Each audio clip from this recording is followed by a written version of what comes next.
Kita hari ini hari pertama ya, untuk ini kali pertama Market Outlook di tahun 2021. Ketemu lagi dengan saya di sini Muhammad Hanif dan rekan saya Ferry Latuhihin. Tahun 2020 itu tahun yang tiba-tiba segala sesuatunya berhenti ya, karena ada pandemi COVID-19.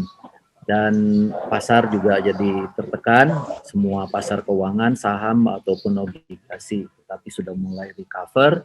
Akhir tahun lalu kita menduga bahwa atau memproyeksikan indeks akan kembali dari titik terendah di 3.900 di akhir Maret menjadi di level 6.000. Nah ternyata udah sebelum akhir tahun udah sempat ke 6.100 ya, walaupun di tanggal 30 Desember 6.000 itu menjadi kenyataan.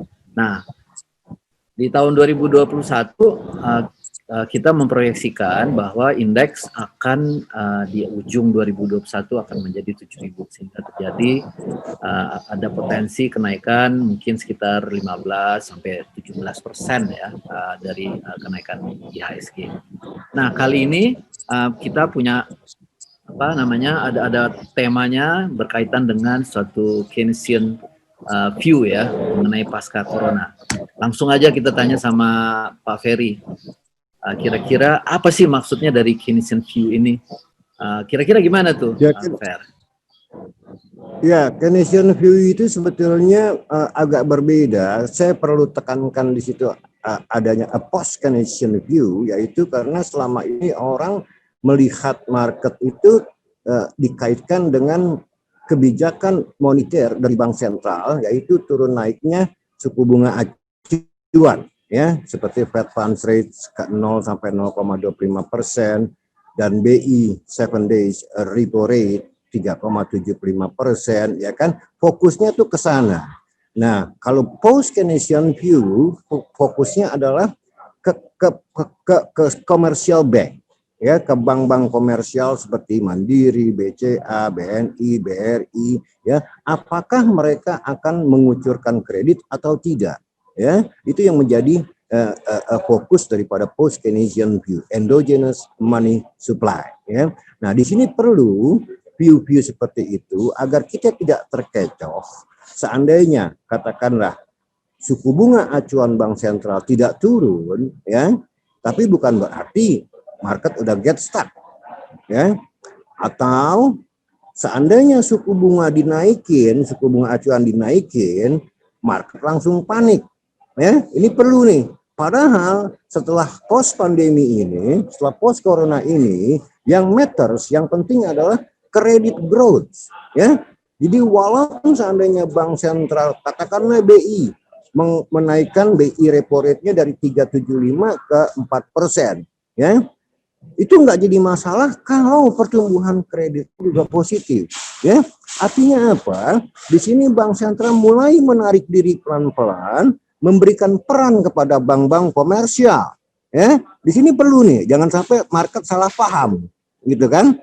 Nah, kalau toh bank sentral menaikkan suku bunga, apakah itu bank sentral Amerika, Eropa, atau Indonesia, itu ada kemungkinan memang mereka antisipasi bahwa ini nih demand udah mulai jalan lagi, kredit udah mulai ngucur lagi, sehingga antisipasi terjadinya inflasi pelan-pelan deh gue naikin. Ya, nah ini pentingnya post Keynesian view. Ya, jadi bukan cuma bank sentral aja yang berperan, tapi terutama adalah di pos pandemi ini adalah bank komersial, yaitu melalui kredit. Ya, dan dalam kasus ini berdasarkan media-media sosial atau koran-koran yang beredar, beberapa bank besar di Indonesia memang sudah mentargetkan ya pertumbuhan kredit mereka itu sekitar 5%, ya. Terutama bank-bank besar seperti Mandiri, BRI, BCA, mereka mentargetkan ada kredit growth di 2021, tapi memang 5%, tidak belasan persen, ya. Nah sekarang pertanyaannya, apakah itu cukup untuk memompa perekonomian pertumbuhannya jadi di atas 5%. Cukup seandainya memang itu terjadi, pertumbuhan itu kredit 5% dan pemerintah masih keep stimulating di ekonomi, masih tetap memberikan stimulus kepada ekonomi, apakah itu melalui BLT, apakah itu melalui pengucuran langsung ke UMKM, apakah suntikan dana atau likuiditas ke bank-bank lagi ya. Selama pemerintah is ready to keep stimulating the economy dengan kredit 5%, saya rasa masih terjangkau pertumbuhan 5%. Bahkan IMF meramalkan 6% ya. Ya. Begitu juga dengan JP Morgan kalau nggak salah ya. Jadi ada reasonnya, tapi reasonnya ini jangan sampai tadi saya katakan saya berikan tekanan kepada post Keynesian view supaya market tidak terkecoh in the sense seandainya bank sentral menjaga suku bunga acuannya atau malah sedikit menaikkan itu tidak menyebabkan panik. Karena engine-nya berasal dari commercial bank. Kalau tahun lalu, Fer ya, tahun 2020, kredit pertumbuhan kredit itu positif atau negatif? Artinya karena situasi pandemi itu membuat demand berhenti, kemudian juga supply-nya juga berhenti. Artinya kan mau dipompa pun juga ekonomi juga nggak akan bergerak juga. Kalau dari sisi bank. Itu kita nggak usah. Ya, kita bisa lihat angka-angka deh ya. Dari sense aja kita udah tahu ekonomi itu nggak jalan pada waktu pertama corona bulan Februari ya, Maret ya. Itu langsung jebol, demand shock, semua gates PSBB. Jangan harapkan dalam periode itu sampai bulan Desember ini pertumbuhan kredit itu positif. Artinya orang melunasi kreditnya, tapi bank sendiri tidak mengucurkan kredit, akhirnya kan jadi negatif ya. Tapi yang jelas di sini adalah adanya precautionary saving, ya, yaitu saving yang jaga-jaga dari masyarakat, menempatkan uangnya di bank sehingga dana pihak ketiga itu naiknya luar biasa, ya. Ya, di sini peranan likuiditas itu matters, penting juga. Sebab apa? Once vaksin ini memang sudah ready dan tidak menakutkan masyarakat lagi, ini menjadi pent up demand. Karena ini uang masyarakat yang ditaruh di bank. Ya, nah bank pun seandainya memang ekonomi ini kepercayaan konsumen dan produsen sudah naik lagi dengan adanya likuiditas yang tinggi, mereka bisa langsung mengucurkan kredit, kan begitu ya? Ya, dan kita lihat sekarang. Kira-kira kreditnya ke sektor apa aja tuh? Semua sektor across the board lah ya. Mungkin nggak, kalau sektor properti pun udah bangkit lagi, saya dengar ya. Jadi nggak usah khawatir. Tapi yang penting adalah, kalau kita ngomong soal data, PMI manufacturing index kita di bulan Desember itu naik. Ya makanya market ini hari nyacir. Naik dari 50,4 di November menjadi 51,6. Di atas 50 itu bullish ya. Nah, manufacturing index kita naik, Bos. Jadi ada kemungkinan kalau vaksin ini udah on, kenaikannya bisa lebih cepat lagi dibanding bulan Desember ini. Artinya kalau manufacturing index ini menggambarkan bahwa manufacturingnya sudah mulai aktivitasnya naik lagi gitu ya? Ya, udah mulai ekonomi udah menggeliat. Ini kan manufacturing kan jadi main menunya di dalam ekonomi PDB kita, gitu kan? Ya, porsinya paling besar ya. Nah, jadi di sini kita lihat bahwa ternyata manufacturing index kita dengan segala macam keraguan-raguan tentang PSBB dan naiknya corona, ternyata manufacturing index kita naik, bukan turun. Ya, makanya indeks tinggal terus gitu loh. Nah, sekarang tinggal berapa cepat pemerintah mendistribusikan vaksin tersebut. Kalau ternyata tidak ada masalah dalam distribusi, ya kan, saya yakin confidence masyarakat kembali, keberanian masyarakat kembali untuk melakukan aktivitas ekonomi, dan bukan tidak mungkin ramalan IMF tahun ini bisa 6% pertumbuhan ekonomi, bukan mungkin karena ada baseline effect. Oke. Kira-kira gimana, Fer, kalau untuk kalau dilihat dari berita ya, distribusi vaksin ini kan Pak Menteri Kesehatan yang baru Budi Sadikin bilang bahwa di tahap pertamanya kan sampai dengan bulan April ya. Udah gitu ada berapa juta saya lupa ya. Itu kalau dari penglihatan atau dari berita-berita itu termasuk lancar atau Nggak gimana? ada masalah kalau dari berita-berita di seluruh dunia pun nggak ada masalah dengan distribusinya gitu loh ya, karena banyak ya vaksin itu bukan cuma satu pabrikan aja, ada Seneca, ada macam-macam lah, Spitzer, yang Moderna, ya kan banyak. Jadi industri farmasi juga dia nggak bego gitu loh untuk menggunakan momentum ini, berlomba-lomba mereka mempercepat juga fabrikasinya dan distribusinya. I see. Jadi ini sesuatu yang sebetulnya bukan hal yang perlu dikhawatirin ya. Artinya orang juga tidak bisa mempolitisir itu ya. Karena salah satunya yang ditakutkan kan adalah masalah mempolitisasi distribusi. Terus yang kedua, kemungkinan ada lagi PSBB rem darurat gitu. Betul. Kalau yang rem darurat ini gimana kira-kira? Ya segini, masalah rem darurat ini saya kan pernah bilang juga di WhatsApp grup ya, bahwa kemungkinan besar Januari ini masih volatile. Tapi lihat dulu seminggu 2 minggu pertama, ya kan, bagaimana sensing dulu the market ya. Karena apa? Ini tadi Nikkei juga pagi-pagi jebol merah karena Tokyo ini lockdown besar-besaran. Ya, di Eropa juga mulain Januari ini lockdown lagi. Gitu loh ya. Ya saya nggak tahu, dan di Amerika udah terjadi rekor tertinggi 277.000 manusia dalam satu hari yang terinfeksi. Nah, ini bisa membuat market jittery ya, bisa market ini endut-endutan gitu loh di bulan Januari. Saya ambil waktu bulan Januari dia 1 bulan karena mengantisipasi masalah tadi ya, kenaikan corona yang dramatis ini gitu loh. Ya, nah kalau memang ini terjadi, bukan tidak mungkin kembali lagi ini hari indeks naik ngacir, besok turun lagi masih mungkin gitu loh, bukan nggak mungkin gitu loh ya. Nah disitulah memang saya bilang saya sangat cautious sekali berdasarkan ukuran-ukuran parameter lah, ekonometrik segala macam, financial time series saya juga udah ukur ya. Ini masih kemungkinan besar volatility itu tinggi di bulan Januari.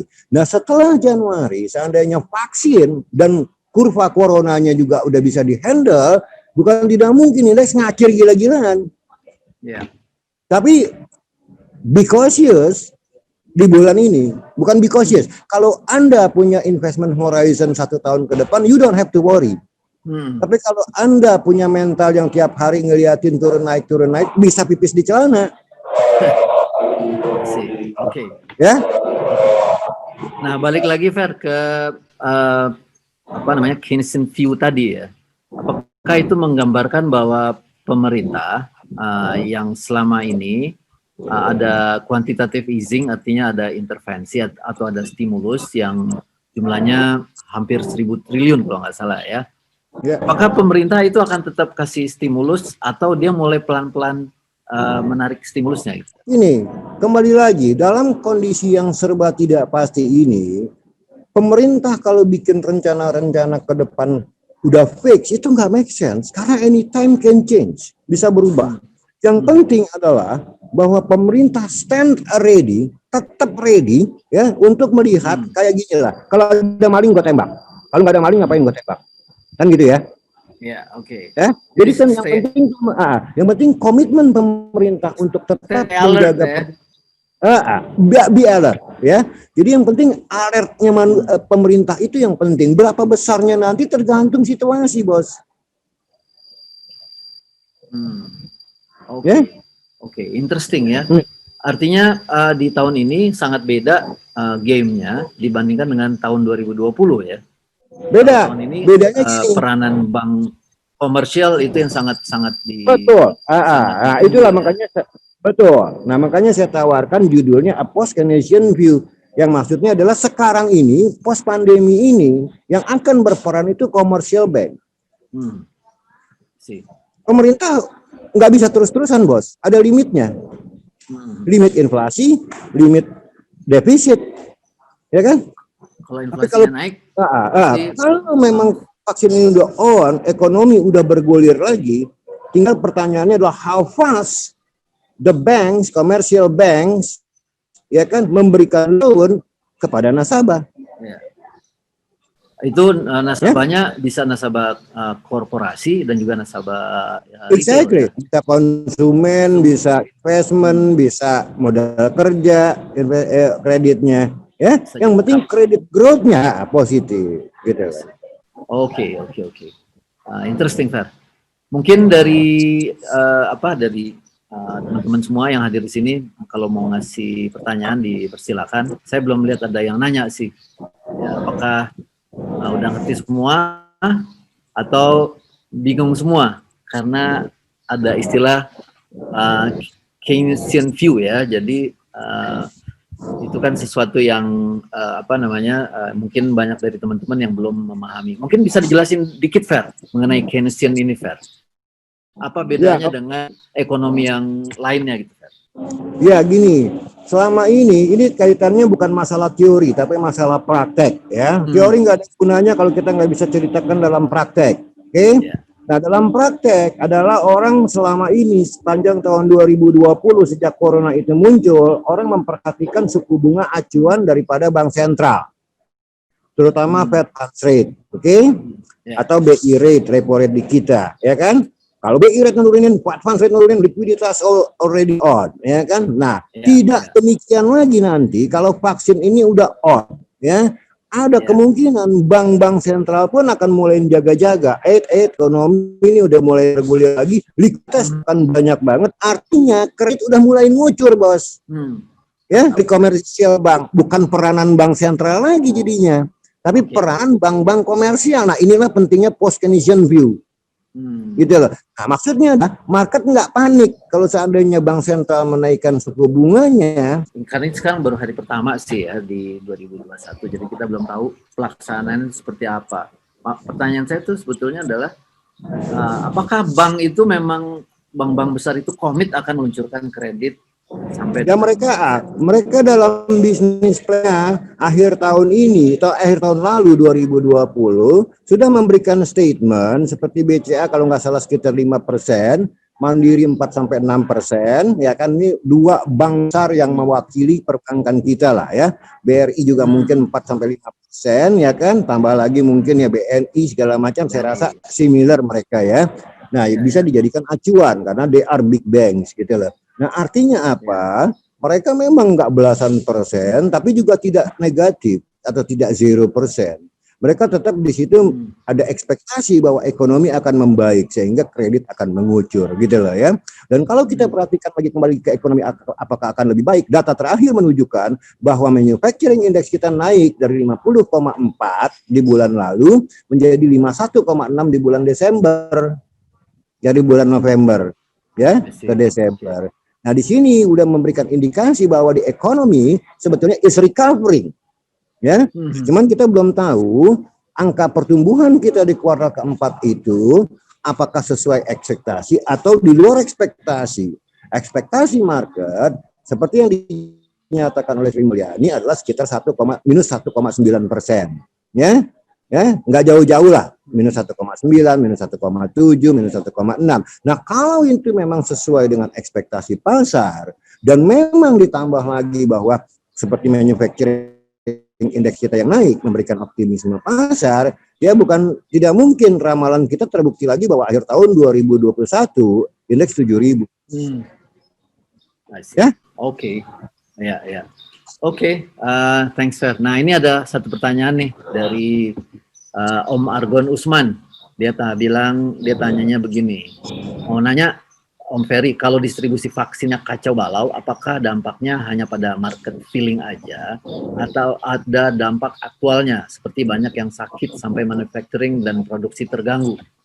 Gini, kembali lagi masalah dampak daripada vaksin dan distribusinya atau naiknya angka corona, kembali lagi saya tekankan, apakah it will lead kepada PSBB? Ya, kalau jumlah yang mati termasuk kecil gitu loh, secara persentage dibandingkan populasi, tapi yang menjadi penghambat terhadap ekonomi aktiviti adalah PSBB-nya, bos. Ya kan? Kalau pemerintah tidak terlalu khawatir atau bisa menghandle tanpa melakukan PSBB, misalnya melakukan pengetatan dalam protokol kesehatan, saya rasa nggak ada alasan juga market panik. Ya, contohnya, itu di bulan Desember, ya kan, bulan Desember tuh kenaikannya luar biasa loh, ya, corona, ya, apalagi ada demo-demo itu kan, Habib Rizik ya, macam-macam itu kan semua ngumpul-ngumpul lah ya. Tapi ternyata manufacturing index kita keep climbing, ya, nggak terganggu dengan naiknya kurva corona kan begitu, ya kan? Ya, nah sama juga kalau distribusi ini, misalkan kita ambil worst case scenario, distribusinya acak adut, ya kan, sampai banyak komplain di masyarakat. Selama PSBB tidak diperlakukan lagi dengan ketat dan selama protokol kesehatan yang digunakan sebagai alatnya, ekonomi akan roll. Basically orang Indonesia nggak takut mati kok sama corona. Karena bandel-bandel ya. Lebih takut sama bini. Lu di rumah terus gua hajar lu dibilang. Oke, ini ada pertanyaan lagi nih, Fer. Dari Pramu Priyandono ya. Dia bilang begini, pemerintah sudah mengeluarkan PP nomor 74 tahun 2020 tentang pembentukan SWF, Sovereign Wealth Fund. Seberapa jauh impact SWF terhadap recovery ekonomi? SWF Indonesia bagaimana? Gini, SWF itu cuma memberikan sentimen, bukan memberikan angka. Sebab yang namanya Sovereign Wealth Fund ini adalah sebetulnya crowdfunding, ya. Ya, dari berbagai negara masuk ya ke dalam SWF kita, dan uangnya yang di polling itu tujuannya untuk membangun infrastruktur, ya. Jadi jangka panjang nih, untuk bandara, pelabuhan, ya, listrik mungkin ya, segala macam ya, untuk infrastruktur. Tentu positif jangka panjangnya. Nah, jangka pendeknya ada impact positifnya melalui sentimen, yaitu kepercayaan investor terhadap Indonesia. Jadi, ya, jadi bedakan impact jangka pendek dengan impact jangka panjang. Impact jangka pendeknya investor percaya kepada Indonesia, berarti why should you worry? Market bilang, ya kan? Walaupun duitnya belum berupa airport, ya, pelabuhan, ya kan? Walaupun duitnya masih di pooling, ya kan? Ya, tapi ada sentimen positifnya. Sorry, ada satu nih. Apakah tahun ini reksadana pendapatan tetap masih menarik? Dari Anonymous Attendees.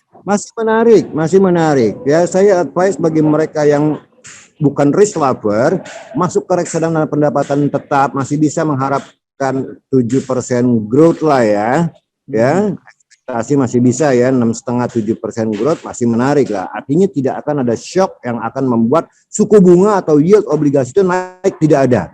Ya, yield turun ada kemungkinan. Apalagi kalau kita antisipasi adanya capital flight dari negara-negara yang maju yang yieldnya cuma 0,8% seperti US Treasury ke negara-negara berkembang seperti Indonesia yang yield 10-year yield government-nya masih di atas 6%, bahkan 6,7%. Bukan tidak mungkin terjadi capital flows ya, melalui carry trade ya, mereka minjem dolar masuk ke Indonesia, minjem dolar di bawah 1%, di Indonesia mereka dapat yield 6,5%, 0,6%, ya mereka bisa lakukan itu. Artinya apa?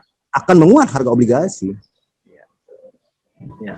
Tahun lalu juga sebetulnya cukup menarik ya. Tahun lalu itu fixed income fund juga ada beberapa yang berkinerja sangat baik ya, bahkan ada yang double digit gitu. Dan ini mungkin masih akan berkelanjutan ya di tahun ini, lebih-lebih karena yield dari 10 years bond fund kita itu masih di atas level 6% ya, mungkin di atas 6,5% malah. Jadi masih ada kesempatan. Ya, advice saya begini aja. Di satu pihak kita pengen aman, kita masuk 50%-nya ke fixed income, tapi di lain pihak kita digitalisasi expected return yang lebih tinggi. Ya, sebab saya bisa salah, tapi saya merasa yakin seandainya tadi skenario itu terjadi, bukan tidak mungkin indeks kita ditutup di 7.000 akhir tahun ini. Oke. Ini ada pertanyaan terakhir, Fer. Oke. Dari Mbak Linda Juntak ya. Pertanyaannya, bagaimana menurut Pak Ferry, Menteri baru di Kabinet Indonesia Maju, khususnya Menteri Kesehatan? Ya, saya rasa Menteri Kesehatan nggak harus dokter ya. Ini kan masalah manajemen ya. Dan kita udah tahu lah, reportnya Budi Gunadi Sadikin ini kan Budi bilang he is a very professional person ya. Kan lebih baik loh kan terawan ya, yang aslinya dokter. Gitu. Jadi saya rasa it will be okay, semua di tangan Budi. Iya. Ya, saya juga karena kenal dengan beliau secara pribadi ya, saya melihat cara kerjanya, etos kerjanya, itu orangnya perfeksionis dan end result ya. Jadi saya sangat optimis sih beliau akan bisa mengemban amanah dari Pak Presiden, khususnya karena ini ada kaitannya dengan penanganan COVID-19 ya, dan ini adalah bagaimana caranya mendistribusikan, memastikan vaksin ini bisa terdistribusi dengan baik dan orang-orang yang berhak menerimanya juga sampai mereka bisa terima gitu. Nah, kayaknya itu jadi fokusnya dan saya melihat Pak Budi Sadikin sangat-sangat punya kapasitas untuk itu ya. Walaupun beliau bukan dokter. Oke, Fer mungkin udah 3 Closing remarks tidak meleset dari apa yang saya WhatsApp saya kirimkan, yaitu Januari ada kemungkinan volatility masih tinggi. Ya, kita lihat mungkin setelah Januari market agak teduh mungkin ya.